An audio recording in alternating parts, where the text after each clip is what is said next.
There is a specific piece of paper sitting in your glove box right now, or folded into a finance packet you signed at the dealership, or buried in an email from a big box retailer. It promises you peace of mind. It promises coverage. It promises that when something breaks, someone else pays. That piece of paper is one of the most profitable financial products ever sold to the American consumer. And in the next 20 minutes, you are going to understand exactly why it was designed to take your money and give you almost nothing in return. Americans spend roughly $50 billion every year on extended warranties. That number has grown dramatically over the past decade, not because the products got better, not because the coverage got more honest, because the engineering inside your appliances, your vehicles, and your electronics got worse, and the companies selling the warranties knew exactly when and exactly how those products were going to fail. And they wrote the contract accordingly. They call it a service contract. They call it a protection plan. They call it peace of mind. We call it a document that was written by lawyers, reviewed by actuaries, and designed so that the house wins every single time. Here's the number you need to understand before we go any further. 90%. Independent consumer researchers have found that roughly 90% of extended warranty buyers never file a profitable claim after accounting for what they paid for the plan. Not 90% of buyers never file a claim at all, though 55% of service contract purchasers never file any claim whatsoever, according to Consumer Reports. We are talking about roughly 90% who come out behind financially. They paid in, they got less out, or they got nothing out. And in most cases, they had no idea how badly the math was going to hurt them until the moment they actually needed the coverage. That is not a warranty. That is a bet. And you are the only one at the table who does not know the odds. Let us talk about how the business actually works, because once you understand the economics, you will never look at that finance office pitch the same way again. The company selling you the extended warranty, whether it is the dealer's finance manager, the big box retailer at checkout, or the robocall that woke you up on a Tuesday morning, they is not in the repair business. They are in the premium collection business.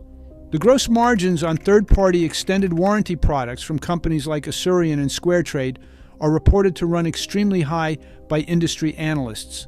Auto dealers sold warranties carry typical margins of 50 to 80%. According to Consumer Reports, retailers keep 50% or more of what they charge for these contracts, now far more than they make selling the products themselves. These are not margins you see in honest service businesses. These are the margins of financial products designed to collect far more than they pay out. The regulatory structure protects them. By labeling their product a service contract instead of an insurance policy, these companies sidestep state insurance regulations entirely. Insurance products in most states are capped on the profit margins they can legally carry. Service contracts are not. Consumer advocates have identified this loophole explicitly. The margins that would be illegal if an insurance company charged them are perfectly legal when the same product is sold under a different name. The consumer gets identical exposure. The company gets a different set of rules. And when something goes wrong, when you actually try to use the plan you paid for, what the majority of extended warranty plans force you into binding arbitration. Not court, not a class action. Binding arbitration, where an individual claim for a few $100s is almost never worth the legal cost to pursue. The payouts in extended warranty class action settlements are typically small, often only a handful of dollars per claimant. The companies know this. They wrote the arbitration clause knowing this. Collecting premiums from millions of Americans and defending the rare individual claim in a forum where the consumer cannot afford to fight is not an accident. It is the business model. But the business model is only half the problem. The engineering under the hood or under the lid or behind the dashboard has been designed in ways that make the contract worthless even before you read the fine print. Let us go product by product, because the specific failures that are destroying your appliances and your vehicles follow a pattern that is not random. It is predictable. It is documented. And in almost every case, it was knowable at the moment the design was approved. Start with the refrigerator. The linear compressor in your LG or Samsung refrigerator has documented design vulnerabilities. In LG's case, lawsuits and consumer complaint data point to evaporator tubing that is prone to corrosion and pitting, which allows small leaks to develop. This causes air to enter the system, generating excess pressure that the single-piston discharge valve cannot handle, leading to compressor failure. The warning signs come first as loud humming and then as cooling loss. The compressor can fail within just a few years, well before the advertised lifespan. A full compressor replacement costs between $500 and $800. The warranty on the plan you purchased? Frequently denied as a pre-existing condition if the failure falls outside the first year. The same failure, the same documented design weakness, denied because the language was written to give them the exit. Move to the washing machine. The sealed drum bearing, the rubber seal in the rear drum assembly that supports the spin cycle, is failing in Whirlpool and Kenmore machines between 4 and 7 years. The failure mechanism is water intrusion that hydrolyzes the polymer seal over time. It presents as a grinding noise and intermittent leaking. The progression is gradual enough that the failure often develops before the owner connects it to a warranted component. When they file the claim, the denial reads normal wear and tear, not covered. The extended warranty knew the average failure timeline. They wrote the exclusion accordingly. Now open the door of any post-2018 Ford, General Motors, or Fiat Chrysler product and look at the center dashboard display. That capacitive touch layer is a foil laminate bonded to the glass surface. Under UV exposure and heat cycling, which every vehicle in the American Sunbelt experiences daily, that laminate bubbles and delaminates. The failure presents as ghost touches, black spots, and then sudden total failure. Replacement cost runs over $1,200. When the owner opens their extended warranty contract and looks for coverage, they find that electrical components are frequently excluded entirely or covered only under a powertrain-specific plan that does not include infotainment systems. The NHTSA complaints database from 2022 through 2025 is filled with exactly this failure pattern. The industry knew. The contract language was designed to keep those claims off the books. Consumer Reports reliability data from 2024, drawn from surveys of hundreds of thousands of vehicle owners, documents that the majority of covered product failures happen precisely in the window after the manufacturer's base warranty expires, but where extended plan denial rates are at their peak. The actuaries who priced your plan knew this. They priced it so that the coverage window and the failure window would not align cleanly for the majority of buyers. And when you do get a claim approved, so when you get past the pre-existing condition denial, the wear and tear exclusion, the acts of God carve out, the power surge rider you did not purchase, the mileage cap you exceeded, the payout is prorated. The company pays $2,200 on a $5,000 repair. You cover the remaining $2,800 out of pocket, plus the premium you already paid. The net result is that you funded the extended warranty company's profit margin and still paid the majority of the repair bill yourself. Consumer Reports documented that the majority of service contract users who do file claims spend more in premium payments than they recover in repair coverage. Most extended car warranty buyers say they would not purchase again, according to Consumer Reports surveys on the subject. Now let us talk about why you cannot simply read the contract and protect yourself, because the contract was not designed to be read. Critical terms, liability clauses, and denial conditions are buried in pages 11 through 34 of a 34-page document. The exclusions are written in the passive voice. They say things like coverage may not apply or subject to review or limited to original failure cause. These are not accidentally vague.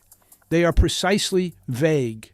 Vague enough to give the claims adjuster the discretion to deny your submission while technically remaining within the terms of the document you signed.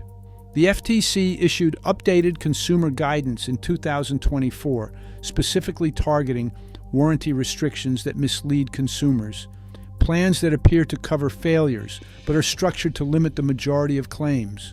Best Buy's Geek Squad protection program has faced legal challenges over its no-lemon policy and claim denial practices. SquareTrade, now owned by Allstate, has faced class action lawsuits over deceptive denial rates and coverage claims. These companies have paid to resolve disputes while continuing to operate. The structure of the product did not change. The fake government letters you have likely received, official-looking envelopes with state motor vehicle department seals warning that your warranty has expired, are drawing from motor vehicle data purchased from public DMV records. The FTC has stated that robocalls claiming warranty expiration are probably illegal if the caller has no prior business relationship with the consumer. The letters and the calls are both designed around a single insight. The consumer who is afraid their vehicle is unprotected will act quickly and will not read the full contract before signing. So what do you do instead? Because the answer is not helplessness. The answer is a strategy that the extended warranty industry's profit model specifically depends on you never discovering. Self-insurance. The math is not complicated. The average extended warranty on a vehicle costs between $1,200 and $2,000. Banking $20 per month into a dedicated repair fund accumulates $2,400 over 10 years. Consumer advocates consistently argue that a self-funded reserve of this size covers the vast majority of repair scenarios for the average appliance or vehicle over a 10-year ownership period. You retain the money when nothing breaks. You earn interest on the balance. You have no claim denial. You have no arbitration clause. You have no exclusion for wear and tear. The money is yours, and it goes toward the actual repair cost at the actual repair shop of your choosing. For appliances, buy on the reliability data before the purchase decision, not after. Consumer Reports reliability surveys are public. The linear compressor failure pattern in LG and Samsung refrigerators is documented. The drum-bearing failures in current Whirlpool machines are documented. A $500 refrigerator from a manufacturer with a documented 15-year reliability record outperforms an $800 refrigerator from a manufacturer with a documented 5-year compressor failure timeline, regardless of what protection plan you stack on top of the cheaper machine. For vehicles, the same principle applies. A pre-owned truck built before the emissions complexity of the last decade, before the DEF systems, before the 10-speed automatic transmissions with torque converter clutch solenoids that cost $8,000 to rebuild, before the capacitive infotainment screens that the extended warranty will not cover, is a fundamentally different ownership proposition than a new vehicle financed over 84 months. When a $17,000 used truck needs a $1,200 repair, you pay the repair and you still own the truck free and clear.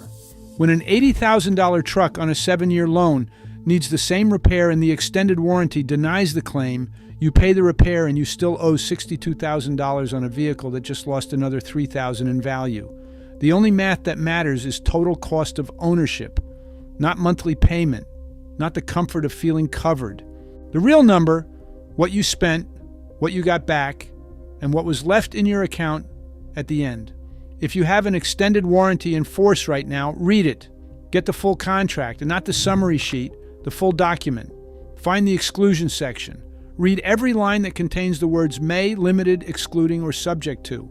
Calculate what you have paid in premiums against what you could realistically recover given the exclusions you just found. That calculation will tell you whether to keep the plan or cancel it for a prorated refund, which most plans allow within the coverage window. Stop buying protection from the same industry that designed the failure into the product. Start building the reserve that makes their pitch irrelevant. Stop signing 34-page documents at the finance desk under time pressure. Start keeping that money in an account with your name on it. The most honest warranty ever written was never sold at a dealership. It was built into the engine, the material, the design philosophy. When those fail, and they are failing faster every decade, no contract fixes the engineering. Only your money, kept by you, under your control, spent at the time of your choosing, does that. That is the verdict.